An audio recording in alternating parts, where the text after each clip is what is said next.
So talking a little bit about this first game that we're going to see, this first series we're going to see, it will be Tempo Storm versus Longzhu Gaming. Of course, Tempo Storm, they've been a team for a long time. These guys have been playing together for ages. Longzhu Gaming have also been playing together for ages, but they find themselves in a little bit of a tricky situation here. Longzhu, they have the very unfortunate situation of one of their players was actually not able to travel to the United States to actually compete here, and that was Coding, which is their healer. So the rest of the members of that team have been having to sort of scramble, and they only found out like a week before opening week. So like 2 weeks ago from today, they found out that they were going to have to actually do this. So that's going to be a bit tough. But let's talk about Tempo Storm here for just a minute. We'll introduce those guys. I mean, we've seen so much out of Tempo Storm over the years. That is, of course, going to be Chanimal, Goreki, Jamili, and Peekaboo. These guys, we know their names, we know their faces. We've seen them in so many tournaments over the years.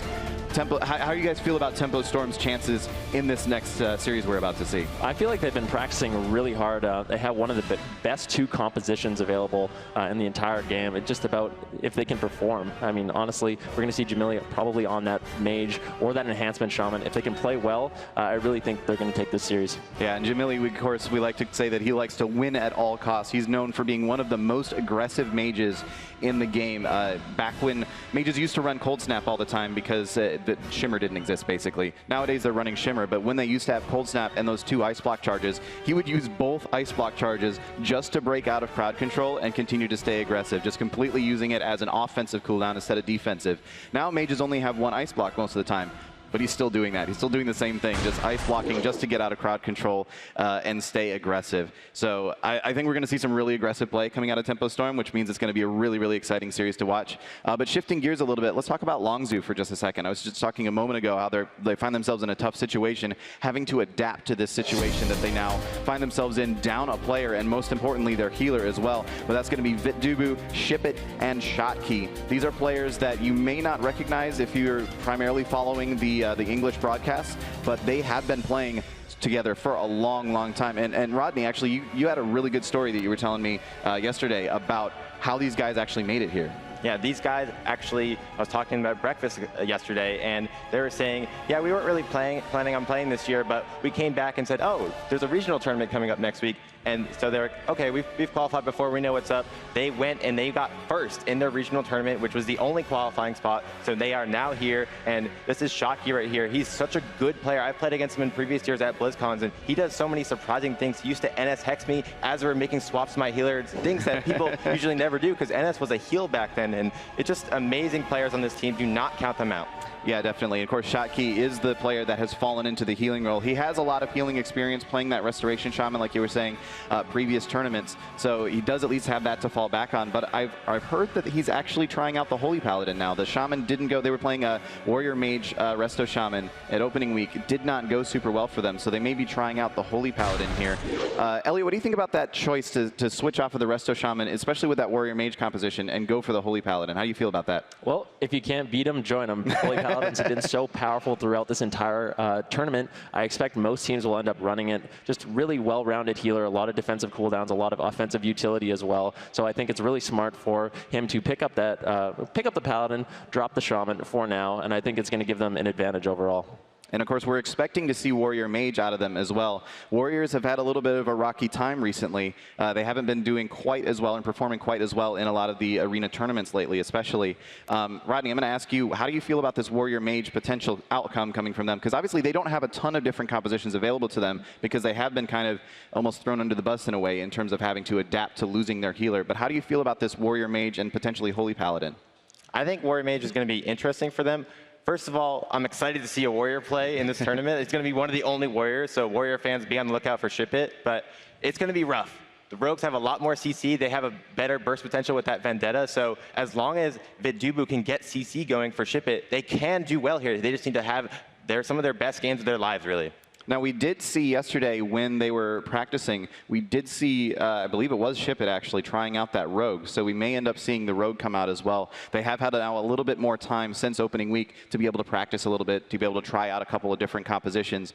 Because opening week, they basically said, we just found out a week ago we lost our healer, so we've just been practicing this one composition. They've had a little bit more time now, so we might be able to see them adapting a little bit. I'm definitely really interested to see how this team is going to play, especially going up against a Titan like Tempo Storm, who's been around around in this tournament and in this scene for so long. So this is going to be a really, really interesting series. We will be finding out here very shortly which compositions that they have locked in. That will be basically our first go, because like we said earlier, it is always going to be in the Grand Arena first. But before we get into that, let's go ahead and make some predictions. I'll start with you, Elliot. How do you feel about this matchup? Where do you think this series is going to go? I'm going for Tempo Storm. I just think they're such a powerhouse team, such a stacked roster. I think they're really focused. They have some of the best compositions available, and I think it's going to be an uphill battle for Longzhu. All right. Rodney, what about you? And I'm going to go with the same thing as well. Tempo Storm, they've been picking up momentum here during the opening week. They finally found their confidence, I feel. After regionals, they were looking a little shaky, even opening week. But now I think they found their stride, and they're going to take this one. All right, so that's 2 for Tempo Storm up here at the desk. I have some thoughts as well, but before we get into that, we're actually going to check in with Jackson down at the stage and find out his predictions. Jackson, where do you think this is going to go? Hey, thanks, Josh. So, as you guys may know, Longzhu is a team after my very own heart. Not only are they underdogs, but they're the only team that we're probably going to see playing Warrior, although, as you guys discussed, they're making a bit of a comp swap. So, they're already a little bit down. I think this might be a move where they're like, you know what, we're at BlizzCon, anything can happen, the energy's in the air, let's go for it.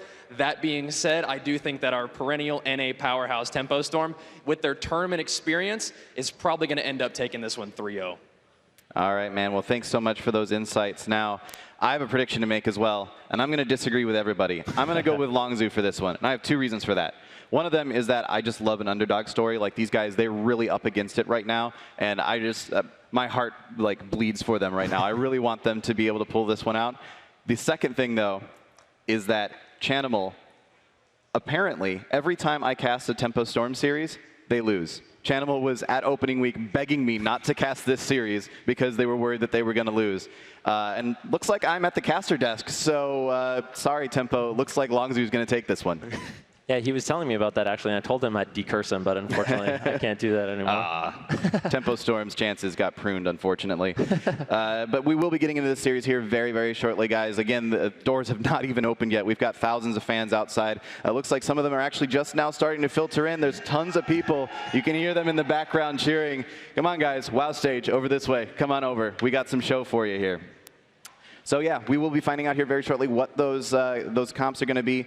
We do want to take a quick second, though, and go over the Observer UI, because there have been some changes this year in terms of what you're actually going to be seeing on the screen. So on the left side, there's the health bars as always, but we've now put the cooldowns over there. Both the offensive and defensive cooldowns are going to be available. Of course, their talent choice for the honor talent choice for their trinket will be there as well, so you can see what they've chosen. When they use an offensive cooldown, they're going to light up on fire just like that. When they use a defensive cooldown, you'll see that shield icon popping up behind their nameplate. And of course, in the center of the screen, you'll be able to tell who's on what team by the color of the circles below their feet. Red for one team, blue for the other. Finally, at the top of the screen, just like always, we've got that dampening indicator to be able to show you guys, just how much that healing has been reduced by. Dampening, of course, if you're unfamiliar with the mechanic, was added in late Mists of Pandaria, I believe. Basically, the longer that a game goes on, the less healing the healers will be able to do, which is sort of like, inevitably, there's going to be a point where someone's going to die. There's going to be, worst case scenario, we end up with 100% reduced healing, at which point, turns out 100% reduced means nothing is happening. So healers will not be able to keep people alive after a certain point. And it's actually really interesting how dampening has worked out. We've seen a lot of different compositions sort of playing into that. Do you guys have any thoughts on do you think we're going to see any dampening comps here, or is everybody going to go for full-on aggression, like get that kill in that first 5 minutes? I think it's likely that there's going to be at least some games that do go into that dampening window. I don't think it favors any particular composition, though. We used to see sort of the Rot-style comps, the Warlocks, the Moonkins that do their spread pressure that would favor in dampening, but now single target is so high that it's hard for these healers to actually heal through that as well. But it does look like the gates are about to open. We do have our first game here. Looks like Tempo Storm is going to be running Jamili on that Fire Mage, Peekaboo on the Assassination Rogue, Goreki on that Holo Paladin, up against Longzhu Gaming playing that Warrior Mage Shaman that they're so known for.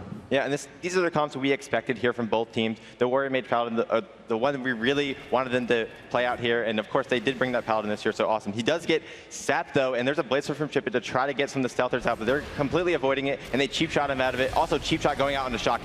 Yeah, a big comment coming out from Jamili there. Wants to get the pressure going right away. It looks like they are opening it up onto Ship It, trying to do some damage over on him. Shotkey now actually taking a little bit of damage as well. Has that Avenging Crusader up, going to try to assist his team with that additional damage. Jamili popping that combustion. He wants to get aggressive. Shotkey doing everything he can to escape. Peekaboo right on top of him, though. The kidney shot going out onto him. He's going to be taking a lot of damage. Dragon's Breath coming out from Jamili as well. Doing a great job crowd controlling Ship It as well as Vidubu. But now Jamili under fire, down to around 40% HP. Goreki into the full polymorph. This might be the ice block coming out from Jamili, down to 10% HP. He's going to make sure he has to pop it, and that is going to be the ice block pop from Tempo Storm. And that is huge for Longzhu Gaming. Their target is going to be Shocky. Look at Peekaboo sitting on Shocky the entire time, trying to get his bubble. He hasn't had to use anything yet, but Peekaboo still has his Vendetta. Peekaboo now the target sitting down at half HP. He will be fine for now. The target really for Ship It is going to be Jamili, shutting him down, trying to get as much damage. He has no ice block, so they only have the Bob available to stop the damage. Yeah, Vidubu doing an excellent job so far this game, crowd controlling Peekaboo as well as Jamili, but that is the Vendetta coming out. Ship It going to be in a little bit of trouble right now. The double Dragon's Breath coming out from Jamili onto Ship It as well as Vidubu.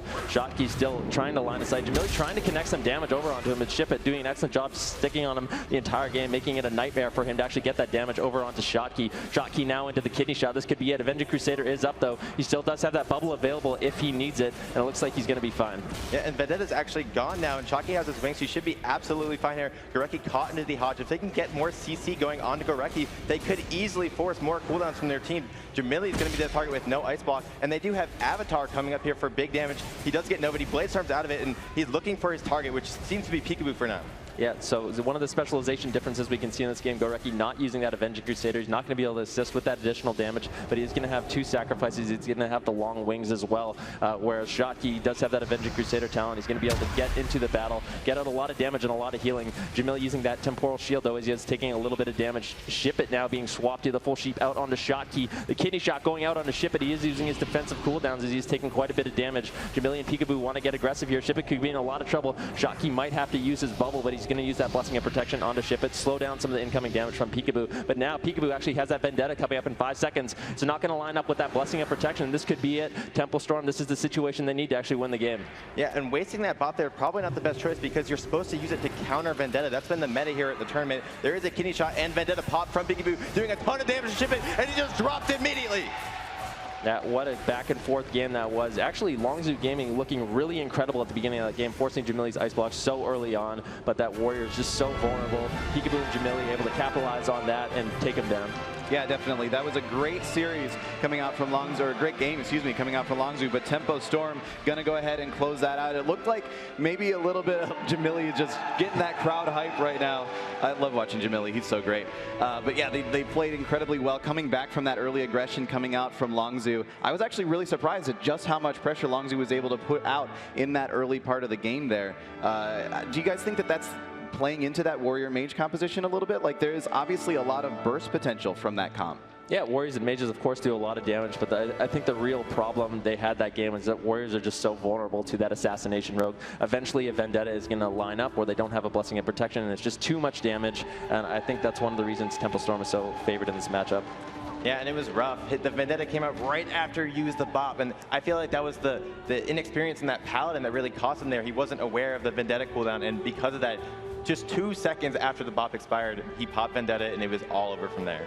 Yeah, it also, that Jamili actually got a really good spell steal off on that Blessing of Protection. Basically, the second it went up, I almost wonder if he was actually running Kleptomaniac. I'm not actually certain if he had that talent or not, but it was just as soon as that Blessing of Protection went up, it was up for maybe a second and a half before it was actually purged off. We do actually have a replay that we can take a look at and see what I believe is going to be the final moments of that game. We'll take a look at that replay here in just a second and find out exactly what happened there. So you can see now, getting super low on health here, Ship It's going to take a lot of damage inside this kidney shot. The Blessing of Protection is already gone at this point, and it's just so much damage, especially with that Vendetta coming out. And I believe there was the extra cooldowns coming out on the, was it the Paladin for Tempo Storm? I believe there was an extra cooldown there. I don't actually remember now at this point. It was off the screen and thus out of my mind entirely because I forget things the second I see them. But there was a lot of damage actually coming out onto him at that point. So it's, how do you deal with that? Like, if you've used that Blessing of Protection at that point, is there any way that you can actually deal with that amount of damage? Yeah, he just had to be closer. He had his wings available. He has a Avenging Crusader to get there and do damage, but he had to mount across the map. He had the Divine's Tea to get there, and by the time he got there, his Warrior was already at 20%, and it just wasn't enough. Yeah, it absolutely wasn't. Now, what do you do as Longzhu Gaming? It is, of course, their map selection, so they're going to be able to select whatever map they want in this next series. Temple Storm, of course, then select the composition that they want to run, and then Longzhu has the opportunity to countercomp. Roddy, do you think there's any particularly map that Warrior Mage would do better on?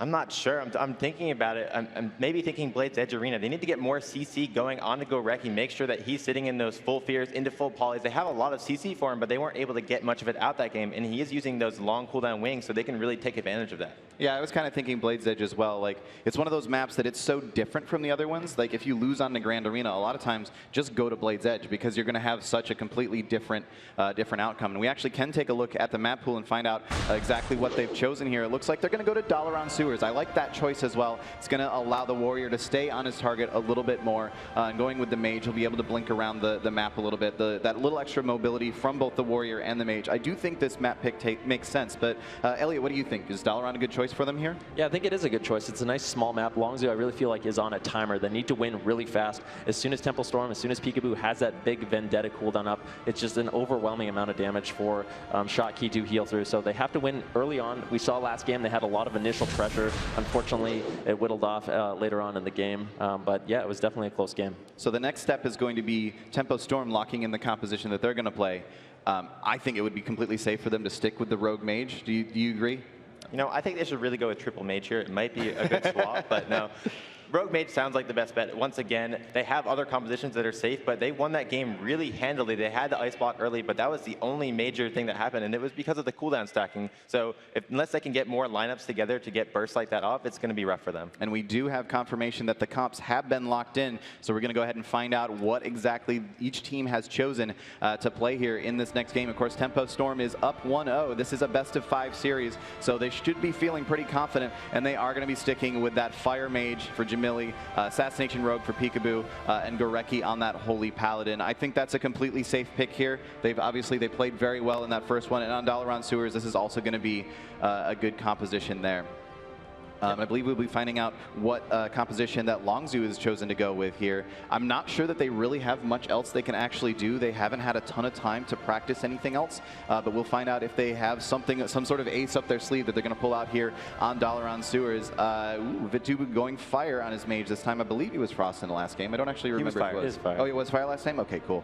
So Shotkey on that Holy Paladin and Ship It on the Arms Warrior. So talking about that Fire Mage, actually, what is it? We've talked about this a little bit at opening week, but what is it that's made Mages go towards Fire so much, especially in these Mage versus Mage mirrors? The big thing about these Mage mirrors is, as a Frost Mage, a lot of your damage comes from big bursts. You have to channel those cast times, you get off those big glacial spikes, whereas Fire, it's a little bit different. It's a lot of instant cast damage, very consistent. It's not as high burst, but it's way easier to get off your damage, so you don't have to worry about the other Mage blinking the glacial spike, which is basically wasting all of the damage. And I think that's really the reason why all these Mages are opting for Fire in these mirror matches. Yeah, especially with the new Phoenix Flames ability that you get from the artifact that gives you so many instant casts, which will then in turn between Phoenix Flames and Fire Blast allow you to get off those instant cast Pyroblast. So that actually makes a lot of sense. There's a lot of burst potential that you can get out at that point, and almost sustained damage really that you can get out at that point coming from the Fire Mage without actually having to stand still and cast. So that's going to be big. We're going to see how it plays out here in this next game. We will be getting into this game just as soon as it's ready to go. Remember, Tempo Storm, like we said, up 1-0 in this series. Ship It and Longzhu Gaming are in some trouble here, up against the wall. We got to find out if they're going to be able to take this back, or if Tempo Storm is just going to take this thing up 2-0.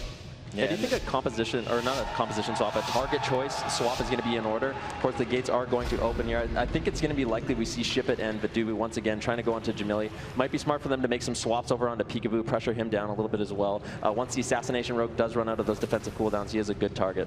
Yeah, and we're going to have to see how Peekaboo decides to open here. He did get a sap on the Shotkey last time. He does get it once again. There was a Blade Storm last time, but not this time. Ship It gets Cheap Shot into the Grow, doing a ton of damage to him right off the bat. They're going to try to get some cooldowns out of Shotkey earlier. They're trying to get something going. He's actually dropping to 50% immediately. There's the Vendetta from Peekaboo. No Bop just hit. There's the sacrifice. He's not going to be taking much damage anymore, and he's able to get topped. But they were able to force that die by the sword. Now swapping over onto Vitubu. He's taking quite a bit of damage as well, using that Temporal Shield, trying to avoid some of this incoming damage. Peekaboo most likely going to be looking for a swap over back onto Ship It, but Temple Storm coming out of the gates very strong right now.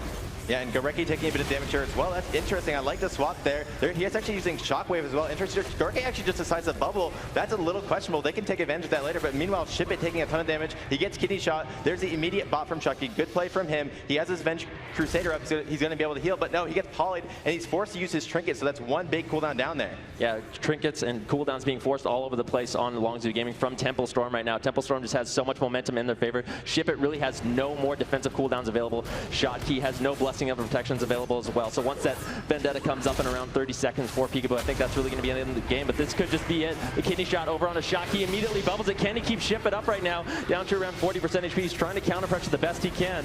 Dubu doing an excellent job as well, getting that CC onto Goreki, trying to pressure down Jamili, but it looks like he's going to be completely fine. Ship It still just trying to get away, trying to survive, doing everything he can, forced to just play so defensive, kiting away right now. Peekaboo's Vendetta going to be up in 10 seconds, and I think that's going to be the end of the game. Yeah, it's up to Dubu right now to shut down the enemy team, but there's a Cloak of Shadows from Peekaboo. He's chasing down Ship It around the corner. There's a full Hodge on Shocky. He's actually able to Trinket out of it, but is it going to be enough? He's sitting at 5% here. He has his Avenger Crusader coming up in 1 second. Is he going to be able to get it off? He's sitting at 2%, and no, it comes up way too late, and that he just goes down. Rough game for them. Yeah, Shotkey could just never recover right there. Didn't get an opportunity to really use that Avenging Crusader. Just getting crowd controlled way too much by Peekaboo and Jamili and Goreki in that game, and Ship It was just, unfortunately, just having to play so defensive they could never counter pressure. One thing I want to ask you guys about in that game, obviously now Tempo Storm up 2-0 in this series. They're looking incredibly strong here today. I'm sorry, Jamili just cracks me up every time. But they're looking super strong, now up 2-0 in this series. If they win the next game, that is going to be them advancing. Remember, every single series we're seeing here today is an elimination series. So if Longzhu can't pull this back, they are out of the tournament. That said, they're walking away with still a decent chunk of change, so it's not going to be too bad. But one thing I wanted to ask you guys about was the Trinket choices. That first row of honor talents. We're seeing Tempo Storm running primarily that Relentless for that passive CC reduction, whereas Longzhu is running mostly Adaptation or the actual Gladiator's Medallion, which is the on-use, the standard PvP trinket that we've seen for years. Do you guys think that's the right choice here, or should they be trying out that Relentless a little bit more? I think it was working out quite nicely for them, having that, of course, that adaptation. They are playing human as well, so they do have that additional stun break because of the human racial. So yeah, I think it worked out nice.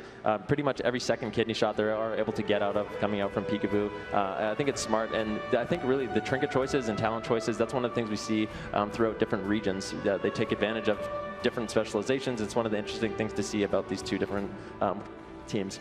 Yeah, and if you're playing Relentless, one of the things is you don't have a trinket break. You're going to have to use your bubble or your bop to help your teammate out whenever you're out of CC. So it's sometimes better to just have the break immediately and not have to worry about using bubble like that. So even though sometimes you're going to sit those 8-second polys, you can just break them with those trinkets. So I think it's a good choice to use Adaptation or the Medallion here.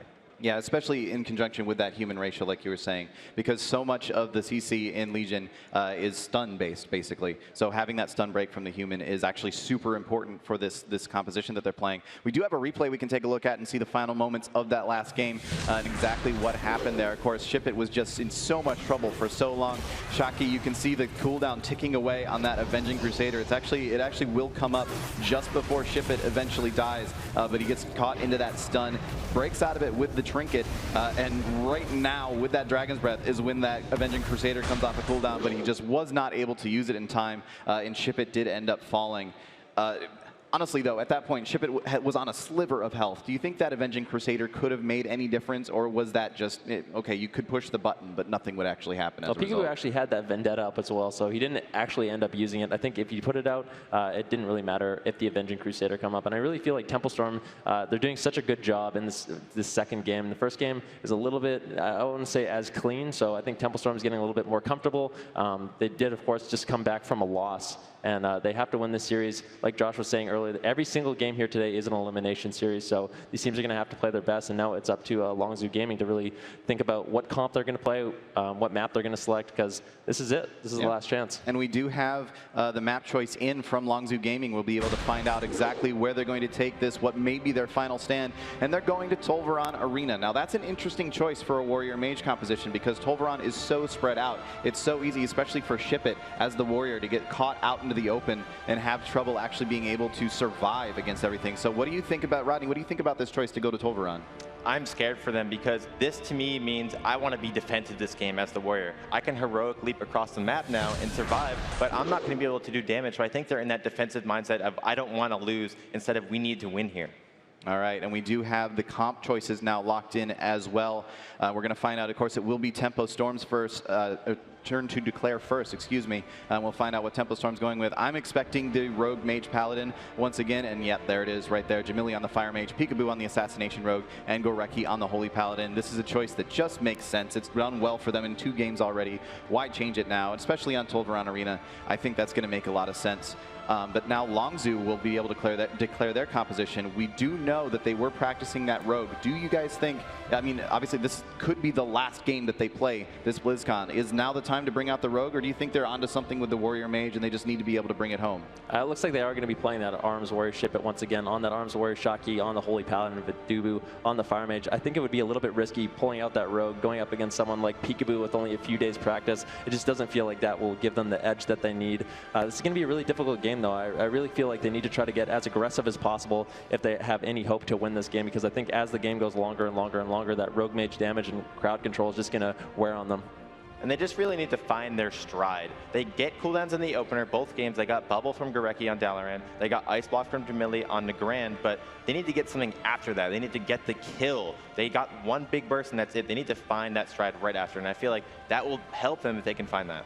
Yeah, it's all good. It's all well and good to force out defensive cooldowns, but if you can't get through them to actually score the kill, well, you're not going to win the game. Turns out killing the opponents is actually kind of the point of this whole thing, so if you can't make that happen, you're not going to be able to win. So they do, but I do feel like they had actually a lot of opportunity to actually make that happen, even though they are playing this Warrior Mage composition, which typically doesn't do too well against Rogue Mage, especially in Legion right now. I do really feel like they were getting that pressure out, especially really early on. So if they can find a way to just keep that going and keep up that momentum, they may actually have a shot here. Of course, I do feel a little bit bad for them because, like we were saying earlier, they are in kind of a tough situation in that their 4th member was not able to travel to BlizzCon. So as a result, and that was actually their healer, that was Coding. And Coding has been at every BlizzCon I can remember in recent history. Like, he's been at so many different series and so many different tournaments at this point that it actually really sucks for them to not have Coding available. But we're going to find out here. This last game, potential last game, I should say, is just about to get underway in this series here. Of course, Tempo Storm up 2-0 versus Longzhu Gaming, looking to claim this victory and move on. Longzhu, they've got a long road ahead of them if they want to make it back. But if they're going to, that's going to start right here, right now. Yeah, Longzhu Gaming, this could be an elimination game for them, so give them your energy, guys. They really, really need it right now. Tempo Storm's going to be pushing in right now, looking to get an opener. We're going to have to see who Peekaboo decides to open on. He's going to be sneaking in. Jamili, of course, in that invisibility as well. The sap going out on the Shocky. Looks like they want to open up on the ship it once again, but he does get that Blade Storm off, so he's not going to be put into that stun, but he's going to be taking quite a bit of damage very early on. Doesn't look like it's going to be any follow-up CC on the Shocky. Avatar coming out from ship it, though, trying to turn around the pressure out onto Jamili. The Hodge going out onto Goreki as well. Jamili doing an excellent job with that temporal shield, though, avoiding that initial damage. And this is Peekaboo's Vendetta. If they can stop it without having to use bot, that'll be huge for them here. Peekaboo is getting shut down, and a really good job sheeping Peekaboo on his Vendetta, spam sheeping him Vidubu. That's awesome. He has his wings up, Shocky and Goreki. They're using all their cooldowns here to try to stop some of this pressure. Ship it really needs to get some cooldowns from Jamili or Peekaboo here, because last time he was able to get it, and this time he is not. This is Longzhu's time to get aggressive, though. Avenging Crusader now just falling. It's going to be hard for them. They need to survive 24 more seconds. Ship it now into the full kidney shot. He's going to be using that adaptation to get out of that. So he's going to break that stun. He's going to be okay. He's going to be able to free himself up to get back out onto Jamili. Vidubu trying to do everything he can to get out that crowd control right now, with Goreki doing such a good job with that line of sight, avoiding that polymorph. But finally, the full polymorph going out onto Goreki. Jamili going to be taking a little bit of damage, but it's Ship It that is in trouble. Shocky trying to do everything he can. Avenging Crusader is going to be up right now, so this is their time to get aggressive. They need to be able to top off Ship It, but he is into that full kidney shot right now. Peekaboo and Jamili just doing such an incredible job with this damage. The polymorph's coming out from Vidubu, trying to do everything he can to slow down Peekaboo and Jamili, but Ship It down to 10% HP. Dive of the Sword is going to be popped, and that should keep him up. And Avenging Crusader now popped from Shocky. He's trying to keep Ship It up. He's able to get him topped here. This is huge for them, but Bubble's going to be falling. He's in the center of the map. This is a terrible map for him to have Avenging Crusader on. He's going to get sheeped very soon here, and Chip is going to be in huge trouble. Yeah, absolutely. Peekaboo has that Vendetta, but of course Shocky now has that Blessing of Protection to put that up. But Ship It dangerously low. The full sheep out onto Shocky. He has no trinket available. Ship It doing everything he can to survive. The Blessing of Protection coming out onto that Vendetta. That could be enough to keep him up. Vidubu being polymorphed by Jamili. Jamili doing such an incredible job getting out that crowd control while trying to burst down Ship It. The Hodge out onto Shocky. Can he survive? Tournament life on the line, and Tempo Storm's going to take it up 3-0 in this series, and they are going to be advancing. Yeah, it looks like Longzhu, they're going to try to play it out as much as possible, but there we go. That's going to be the end of this series. Tempo Storm will be able to take this 3-0 just as soon as they actually finish them off here. But yeah, Tempo Storm playing absolutely flawlessly through that series. Longzhu, they were really up against it there, not able to quite pull it out. So Tempo Storm is going to be our first victors here at BlizzCon 2016. They will be advancing through their group stage. And they will actually be moving on to face, it's going to be Panda Global is going to be the team that they will be moving on to face after this. So congratulations to Tempo Storm. They've played incredibly well. Of course, Longzhu, for the hand they were dealt, did incredibly well as well, but that is them now eliminated from the tournament. Tempo Storm will be advancing. Yeah, you can see right now, obviously this is Longzhu Gaming on your screen. They still have smiles on their face. They came here, they played their best. Unfortunately, like you said, they didn't have their healer, so a very tough situation for them, but ultimately they are going to be eliminated from the tournament. Yeah, and Tempo Storm just looks on fire right now. They were getting riled up yesterday. They were excited to be here, and they feel like they got the practice in finally to get some of these compositions down. They feel like they have the mirror ready, and they're going to bring it to Panda Global later on today, and it's going to be such a great series. Yep. So taking a look at the end of that scoreboard there, you can just sort of see the damage difference. Like, look how much damage Shipit was actually able to get out despite being in so much trouble that entire time. But Peekaboo, 11 million damage he was able to put out in there. And that, a big part of that is that Vendetta, just the ability to put that up on somebody, just have it constantly dealing damage as well as increasing your damage to it.